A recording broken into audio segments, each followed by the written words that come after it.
Welcome. You're listening to the Malcontent News Russia-Ukraine War podcast, the show that cuts through the fog of war and updates you about the ongoing conflict in Ukraine. Don't forget to like, comment, and subscribe on Apple Podcasts, Spotify, and Google Podcasts. Hello, I'm Marina Yevshan, co-host of the Russia-Ukraine War Report podcast, and today is March the 19th, 2024. It has been 3,704 days since Russia started covert military operations in Crimea, 10 years and 28 days since the start of the Russia-Ukraine war, and 2 years and 25 days since Russia expanded its war of aggression. Today's podcast looks at events that happened on Monday and Tuesday morning. During the podcast, you will find the Russia-Ukraine war map helpful to visualize the areas discussed. A link is in the podcast description, and there are map updates. Today's report starts with errors and omissions. We, along with many other news agencies, reported that Pope Francis had congratulated autocrat Putin on his re-election. This was part of a well-executed Russian disinformation campaign. The Vatican released a statement declaring the reports were untrue. We thank you for your understanding as we cut through the fog of war.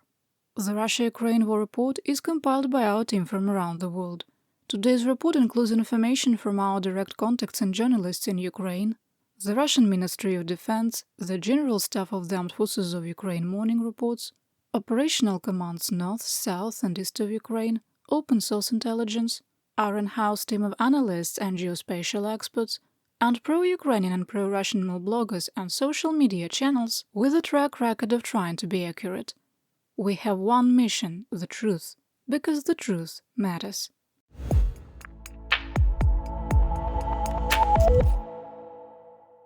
We start, as we always do, with the daily assessment.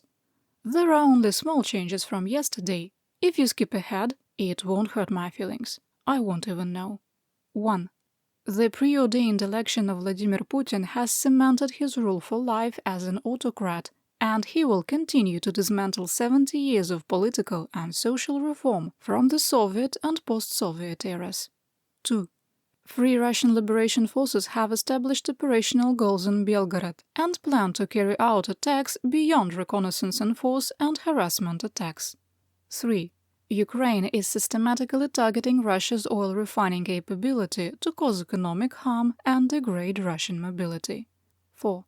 The United States House of Representatives will not advance a bill that will provide additional financial and military aid to Ukraine, unless there is an unforeseen event that changes congressional leadership before the 2024 elections. 5. The inability of congressional leaders to agree on additional support for Ukraine is worsening European instability. It will ultimately encourage further acts of aggression by the Putin regime within and beyond Ukraine. 6. Based on statements made by Russian President Vladimir Putin and his proxies and the actions and inactions of Ukraine's allies, the world remains in the early stages of the mutually assured destruction and stability paradox. 7. Ukraine's air defense capabilities will be in a critical state by April due to a lack of munitions. 8. Russia maintains the initiative Theaterwide, but the second phase of the 2024 winter offensive is reaching its culmination point. 9. Ukraine's shift to a Fabian strategy to wear down Russian combat power has been effective. 10. Russia has significantly improved its intelligence, surveillance and reconnaissance capabilities (ISR) and fire control, enabling more successful attacks against mobile targets. 11. While the possibility of an intentional nuclear accident caused by Russian occupiers at the Zaporizhzhia nuclear power plant remains low, the condition is more serious than what the International Atomic Energy Agency is reporting. 12. Russian aligned assets have co-opted the ongoing Polish border blockade, which has become an open act of hybrid warfare against Ukraine and the Baltic states.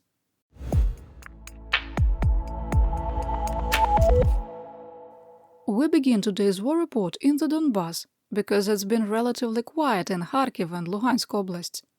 Starting in northeast Donetsk Oblast, in the Bakhmut area of operation (OREO), fighting continued in Ivanivske with no change in the situation. In the Klishchiivka AO, positional fighting continued north and east of Klishchiivka and east of Andriivka. In southwest Donetsk Oblast, Russian forces entered an operational pause in the Avdiivka AO, only carrying out 7 attacks.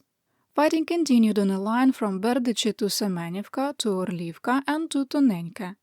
Further south, fighting continued in Pervomaiske and on the southern edge of Nevelske, where the situation for Ukrainian forces has somewhat improved, but remains critical. The heaviest fighting continues to be in the Vuhledar AO, where 21 of the 56 Russia-initiated ground attacks were carried out. Fighting continued east and northeast of Krasnogorivka, east of Georgievka, and on the southwestern edge of Pobeda, with no change in the situation. Russia continued its attacks in the eastern part of Novomykhailivka, where the Ukrainian 79th Air Assault Brigade continues to hold its defensive lines. Russian troops probed Ukrainian defenses west of Solodke, attempting to advance in the direction of Vodane. In the Staromlynivka AO, Russian and Ukrainian sources reported fighting in the areas of Staromayorske and Urozhaine, with no change in the situation.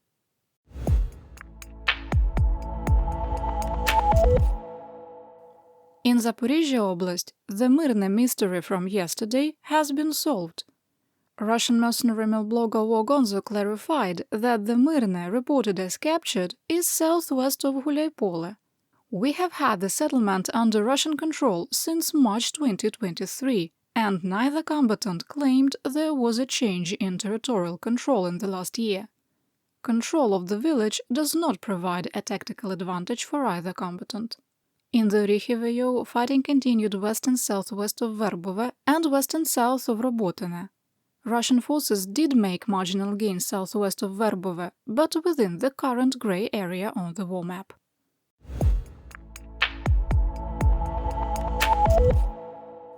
Fighting between pro-Putin and Free Russian forces continued along the border of Ukraine. In the Sumy Oblast of Ukraine, pro-Putin Russian forces conducted 83 fire missions targeting 46 settlements, using artillery rounds, mortars, Grad rockets, one-way drones, missiles and bombs. Speaking on Marathon, Sumy Oblast military and administrative regional governor Volodymyr Artyukh said that 285 people, including 26 children, had been evacuated from Velika Pisarivka. Within the residential exclusion zone, a 5-kilometer wide strip on the border of Russia, evacuations are carried out by the Ukrainian military. Artyukh called for calm, saying, quote, "One should not panic and spread hostile rumors that the Sumy region is allegedly left without protection." Unquote. The mayor of Velika Pisarivka, Lyudmila Biryukova, said that some residents in the exclusion zone were self-evacuating, walking as far as 12 kilometers to reach safe areas. In July 2023, over 10,000 people were ordered to evacuate from settlements near the Russian border. Those who declined had to sign waivers of personal responsibility. It is estimated that up to 1,500 people remain in the border regions, but due to the attacks and communication interruptions, it is unclear. If you have family or loved ones living in the Sumy region near the Russian border, we urge them to follow official instructions and evacuate as soon as it is safe or when it is offered. In our assessment, the fighting between Russians will be sustained. Konotop was bombed for the second day in a row, damaging the communal heating network and wounding 2 people. Yevgenia Chirikova, an activist who fled Russia and now lives in Estonia, called for Russians to join the fight against the Putin regime. Quote, "I'd like to say that I've been recognized as a terrorist by Putin's regime for my anti-war activity. I'm proud of this status. Finally, we have the opportunity to join the Russian volunteer battalions, the Siberian Battalion, Freedom of Russia Legion, and the Russian Volunteer Corps. We have the opportunity, and I hope we'll use this historic chance to form our own rebellious anti-Putin army, which will help liberate Ukrainian territories from Putin's invaders and later will liberate Russian territory from Putin's KGB occupants." Unquote. Chirikova is the highest-profile known member of the Russian partisans fighting pro-Putin forces to call for rebellion. On March the 18th, Russian autocrat Vladimir Putin admitted that the forces fighting in Kursk and Belgorod were Russian partisans and called for their executions if captured on the battlefield. During a victory speech after the sham elections, Putin referred to the attackers as, quote, four groups of traitors, referencing the Freedom of Russia Legion, the Russian Volunteer Corps, the Siberian Battalion, and the Ichkerian Volunteers. Putin also provided a still ridiculous but much lower casualty number than the Ministry of Defense. Last week, Minister of Defense Shoigu claimed over 1,500 Ukrainian forces had been killed, while Putin reported the number was 800. There is no evidence to support that many Russian partisans have been killed, and as a policy, we don't report on casualty numbers we can't independently verify. Moving to assessment. The shifting talking points indicate that the Kremlin is struggling to contain reports about the expanding attacks. Fear, frustration, and anger are growing along the border, particularly in Belgorod. Hospitals are filling up with wounded soldiers, conscripts, and members of the Territorial Guard and the Ministry of Internal Affairs. Officially, Russia's position, even within Belgorod, is there are no mandatory evacuations, and Free Russia Liberation Forces have not crossed the border. These claims are becoming impossible to continue as Russian troops fall back, shelling intensifies, and the number of residents fleeing grows. As for battlefield executions, it is well documented Russia is using blocking troops to execute their own soldiers, as well as Ukrainian prisoners of war.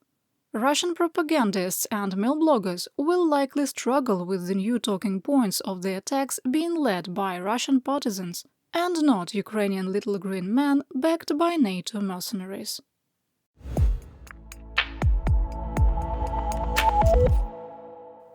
Here is what we could verify in Bryansk, Kursk, and Belgorod.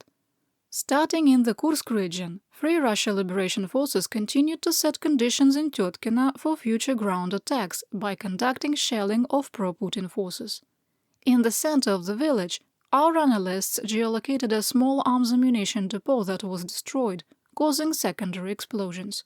We link to the video in our daily sit-rep, and there is more information in the podcast description.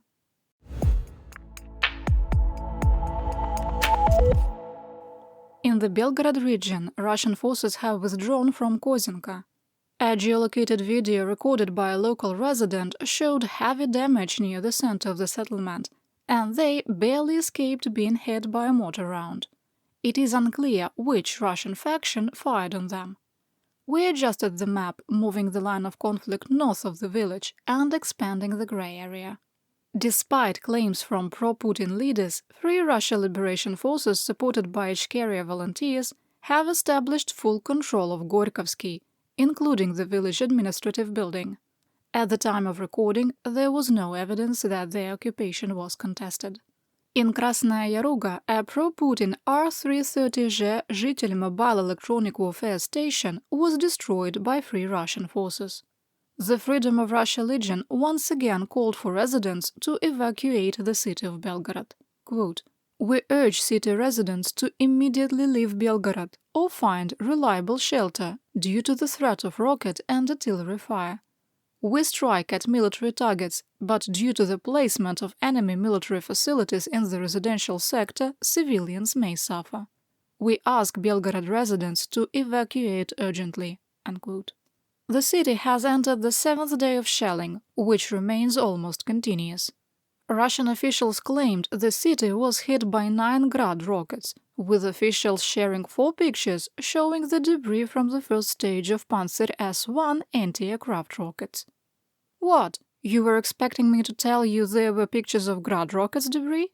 Russian propagandists circulated videos showing 2 women hiding in an open concrete shelter during a missile attack.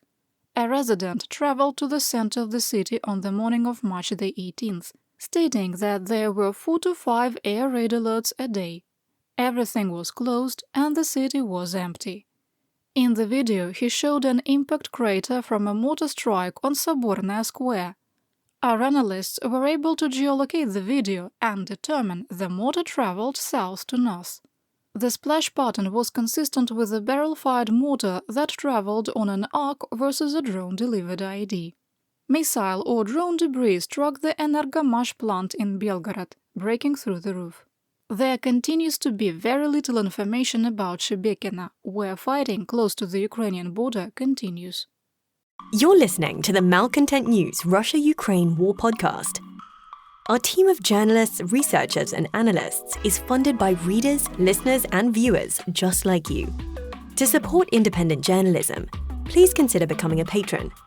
You can find us on patreon.com/malcontentnews.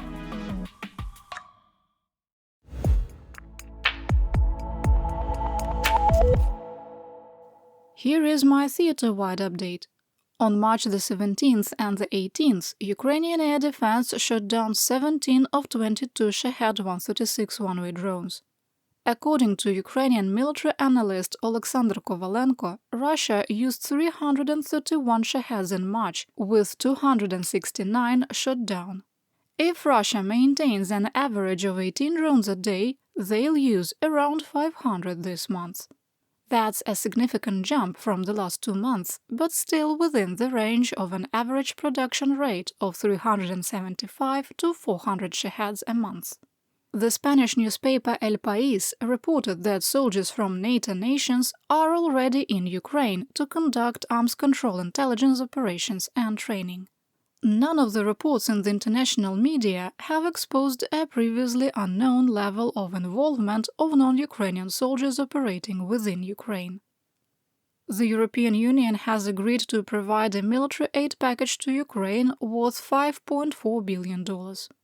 The money is meant to provide direct aid to Ukraine and not as development funds for the European nations, and can be spent outside of the EU. Wait, does that mean the funds exist to purchase the 1.5 million artillery shells the Czech Republic secured? On paper, yes, but no one has indicated that the funds will be used for the ammunition initiative. United States Senator Lindsey Graham was in Kyiv to meet with President Volodymyr Zelensky and other officials. There were internal reports that the meeting was strained at times, with Graham opening the meeting by talking about the situation in the Middle East for 10 minutes. The senator was pitching the idea of future military aid to Ukraine in the form of an interest-free loan, and implying it was the best path forward. Graham called for Ukraine to start mobilizing citizens under 27 years old, showing he does not understand the national demographics. There was a sharp decline in the birth rate after the collapse of the Soviet Union, as in many former Soviet countries, including Russia. Kyiv wants to preserve those under 27 as long as possible, so they don't make the demographic crisis even worse. During a joint press conference, the senator said he would request President Joe Biden to declare Russia a state sponsor of terrorism. While the White House can direct the cabinet to take action, the decision resides with the U.S. Department of State under the direction of the president. Ukrainian journalist Roman Shraik was less generous, pointing out that Graham voted against the Senate bill to provide military aid to Ukraine, declaring that the situation on the U.S. border is a larger priority. Quote, "The readers will again believe all the nonsense he told and think what a wonderful uncle he is. Context is important." Unquote. The president of Romania, Klaus Iohannis, has agreed to allow the transit of certain weapons through Romania and the training of Ukrainian pilots at the European F-16 training center at Fetești military air base. The training was originally planned to start in June 2023. The first 50 Ukrainian pilots and technicians will start training soon. The military equipment that will move through Romania includes CB-90 class fast assault boats purchased by Finland. The 16-meter-long vessels have similar capabilities to the Russian Raptor class patrol boats, with a top speed of 70 km per hour. 10 were ordered for Ukraine and will be delivered in 2024. Belgium announced a $448 million military aid package to Ukraine, which includes an Alkmaar-class minesweeper. The M923 was commissioned in 1991 and is still in service with the Belgian Navy. The Polish and German defense ministers announced that on March the 26th, the two nations would co-lead an armor capability coalition to support Ukraine. It is unclear how this is different from the late 2022 tank coalition or what the mission will be. German Defense Minister Boris Pistorius stressed the importance of being prepared for any future military confrontation. Quote, "Nobody really knows whether or when Russia will attack Europe.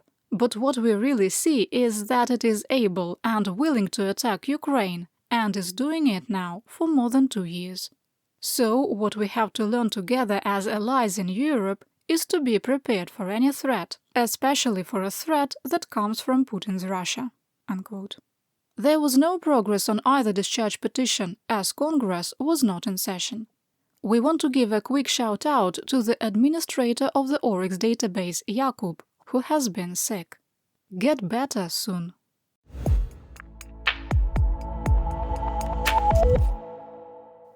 Let's go to the land of Mobiks, Mobilization and Mir. The German Foreign Ministry announced their country would not call Putin president and would only use his name. While multiple governments condemned the fake elections in Russia, as of now, no governing body has announced they will call Putin an illegitimate leader. We have made the editorial decision to refer to Putin as an autocrat. The Atlantic reported that Russia is buying satellite data from US companies and then using that information to choose targets and for battle damage assessment. While this has sent shockwaves across the information space, this was established as fact in 2022. Satellite imagery has significant limitations, including weather, or as we like to call them, tactical operational security clouds. It also ignores that Russia has 4 operational spy satellites. In our assessment, the imagery enhances their ISR capabilities, but does not provide a new strategic advantage. In 2023, a record number of men with disabilities registered with the Russian government, according to an analysis of public records by the news agency Verstka. In 2023, the number of men aged 31 to 59 registered as disabled jumped from 1.67 million to 2.17 million. According to the clinical study Epidemiology of Disability of Adult Population in the Russian Federation, the average number of adults of the same age group who became disabled from 2005 to 2016 was 263,000 per year. In 2023, the number almost doubled, to do the math. An extra 237,000 people became disabled. We can't say that all 237,000 were Russian soldiers, but a significant number almost certainly are. South Korean officials believe that another 300 shipping containers of ammunition from North Korea were delivered to Russia. This brings the total to 7,000 since the summer of 2023, but suggests that deliveries are slowing. Russian Colonel Vadim Slusar was killed in action in Ukraine on February 20th, 2024.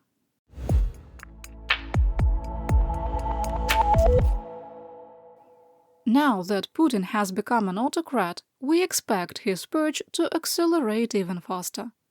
On March 17th, Russia conducted sweeping arrests in 16 cities, bringing 74 people into custody. Some were arrested on charges related to election interference, while the details of others were not released. Last week, we reported there were mass arrests of artists, actors and musicians right before the start of the fake election. Searches and arrests have continued, including Naila Alaverdieva, director of the Perm Museum of Contemporary Art.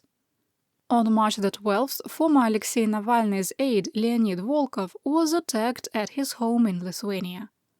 Volkov is listed as a foreign agent by Moscow and was beaten with a hammer and sprayed with tear gas. Lithuanian officials said the attack was, quote, Kremlin-motivated, and is investigating the incident as terrorism. A criminal case has been opened against journalist Mikhail Zygar for violating Russia's so-called Don't Say War laws.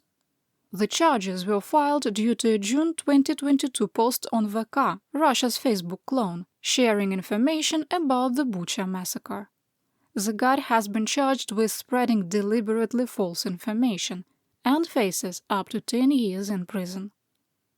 And that's what we know. Your support of my home, Ukraine, helps us make history, and protect the future for all.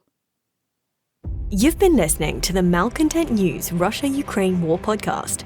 To help keep us independent, please consider providing financial support by becoming a patron. Want on-demand news in your hand? Download the Google News app and make Malcontent News one of your favorites to receive breaking news updates. Thank you for listening.